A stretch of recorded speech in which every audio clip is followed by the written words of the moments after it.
Our next guest is a Lancaster County native, born on July 4th, then becoming a decorated Eagle Scout, and then an independent business owner.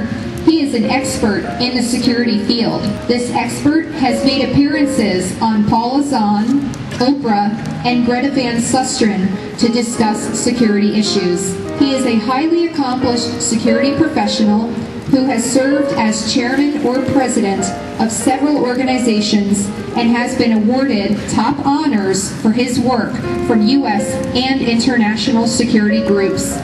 It is an honor for me to introduce to you Mr. Bill Neff. It has been said that in desperate times, desperate people do desperate things. And unfortunately, some people's desperate measures have a negative effect on other law-abiding people. Today, I'm speaking about the future of security and personnel privacy. But first, we must understand a few basic concepts of security.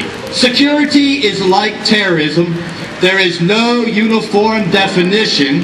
In fact, one dictionary states that security is a state of being free from danger or injury. From my perspective, the first part of this definition is the state of being free is not only incorrect, it is a setup for failure. The mindset leaves you with the impression that security is a passive endeavor that cannot be attained by remote control. However, that kind of complacency will always lead not to security, but to demise. We also need to be clear of several other terms described in security. Let's start with there is no proof, like pick-proof, burglar-proof, fire-proof. And the reality is there is no absolute security. Proof exists in the whiskey, absolute exists in the vodka. You must set up firewalls to mitigate your risk against danger and injury. In the world of security, there are three, what I call double Ps. You need the proper people, you need the proper products, and you need the proper protocols in order to hopefully bring optimum results in mitigating your risk, your losses. In security management, you have formulas and tools to analyze and calculate loss expectancies. But like the stock market, it's not an exact science. Security is a journey, not a destination. In other words, it's dynamic and forever changing merely due to the new conflicts and crises that we face in our constantly changing world. I remember growing up in the 60s and living in the 7th Ward of Lancaster. My family didn't lock the doors until April 4th, 1968, when that day, Dr. Martin Luther King Jr. was shot. Despite the advance warnings and calls to proactively take precautions, our country ignored the threat of impending attacks that could take place on Americans by terrorists. As a result, on September 11th, 2001, just think about this. If the cockpit doors of those planes had been secured, our country wouldn't be in a financial crisis it is today. Just a simple fix. Such devastating ramification. Here's what I don't understand. The United States grounded all 6,000 commercial airplanes for approximately about 48 hours after 9/11. Then they turned around and put those same airplanes without securing the doors back into the sky. Barely a month later, I myself was on the American Flight 1238 from LA to Chicago, where we had a mentally ill gentleman breached the cockpit doors. In the meantime, I believe there was a solution, a temporary fix to secure the cockpit doors. Basically $5.10 parts with maybe 10 minutes of maximum labor to each aircraft. In security, we have layers, and the first layer is common sense. To me, in 9/11, this is a perfect example that common sense has been basically overlooked. I realize that in security challenges we face are bigger than myself and all of you, and we won't solve this in the span of this short talk. However, in the remaining minutes, I'd like to share with you the emerging security challenges and trends. Hopefully, I can make you aware how we can make some of those changes that hopefully can assist you in safeguarding your safety and security. Our homes and our automobiles are near and dear to us, and the most common assets we seek to protect. Modern technology has greatly enhanced our ability to do that. Unfortunately, technology is like that proverbial double-edged sword. It can both help and hurt us at the same time. One of those double-edged technologies is the internet. When I first ventured on the superhighway January 1st, 1995, I was literally shocked how much information was already on the internet about lockpicking. And one of the most widely accessed documents at that time and still today is what we call the MIT Guide to Lockpicking. Currently on the internet we have 161,000 articles and over 800 videos on lockpicking alone. Truth be told, in the USA, the least secure aspect of our homes are basically our locks.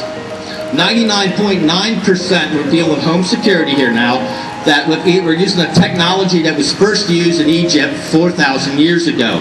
Linus Yale basically took that concept and invented the pin tumbler lock in 1848. 1861, Linus Yale Jr. made some improvements and patented pin tumbler lock, and still the basis of lock technology today. What is more alarming to me is, however, there's an old locksmith trick. It's called key wrapping or key bumping. It's common knowledge now to the masses, thanks to the news media and information now accessible on the web, for instance, the YouTube videos. The common pin tumbler lock, in my opinion, could be soon obsolete. What I'm about to demonstrate to you will show you the weakness of yours and my stand pin tumbler lock.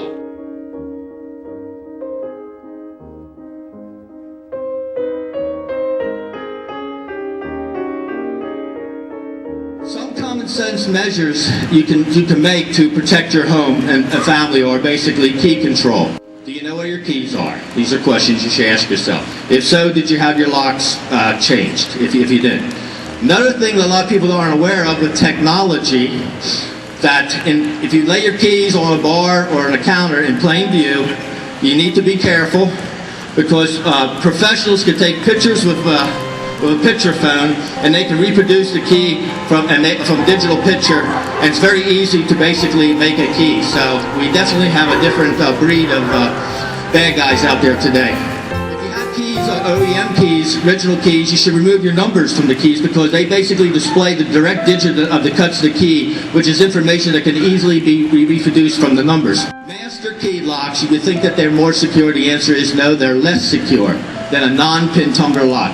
It is stated that master keying is the controlled destruction of security. Every time you add a master pin to a lock, you basically double those possibilities. Give you, for instance, in a commercial lock, which is 6-pin, you automatically get a master pin in that lock, you automatically have 64 different cut keys that fit that lock. Master keying is merely for convenience, not security. And to tell you this, a master key lock ticks like a breeze. Alarm systems are touted as a way to ensure your home. They're not necessarily completely safe. Alarm systems do not protect, they only detect. The average response time nationally from the time the alarm goes off until usually law enforcement responds is 8 minutes. This doesn't mean that you shouldn't have an alarm system, but understand it does not fully guarantee that it's proof. Two things that burglars don't like is basically lights and noise. One suggestion is get an inexpensive outdoor motion detection light to pick them up at the local stores. Another is to have a dog that only barks when an intruder is not nearby. The schools are available for you to train your pets, but of course you know that gets somewhat expensive. There's another way you can be creative, is you can Google electronic watchdog. Last week, I'm sure you all were aware that the news was continuously running footage of a lady that basically caught burglars ransacking her house from her workplace, viewing it on the internet. This is another new trend. Instead of paying monthly alarm monitoring fees, you can opt out to use the internet. Since many homes have high-speed internet, the homeowner can install and do-it-yourself wireless cameras and can record to your home computer or DVR. It has an option to send an email to your cell phone and can be viewed live as the incident is actually happening via the internet or using an easy remote computer or even a mobile phone from anywhere in the world.